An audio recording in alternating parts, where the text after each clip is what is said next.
Albert Einstein was a famous scientist and one of the greatest physicists in history.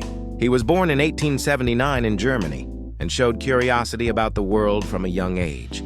As a child, he often asked questions and liked to think deeply about how things worked, even when school did not always interest him. Einstein is best known for developing the theory of relativity, which completely changed how we understand time, space, motion, and energy. Before his work, people believed time and space were fixed. But Einstein showed that they can change depending on speed and gravity. This new way of thinking had a huge impact on modern science and technology. He also created the famous equation EMC, which explains that matter and energy are closely connected. This idea later influenced many scientific fields, including nuclear energy and space research. Einstein received the Nobel Prize in Physics in 1921 for his work on the photoelectric effect, not directly for relativity. Although he was a brilliant scientist, Einstein believed that imagination was just as important as knowledge.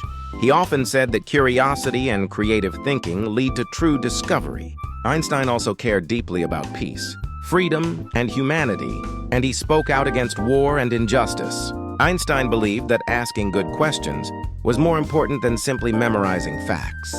He encouraged people to think independently, stay curious, and never stop learning. Today, Albert Einstein is remembered not only as a scientific genius, but also as a symbol of deep thinking and creative imagination.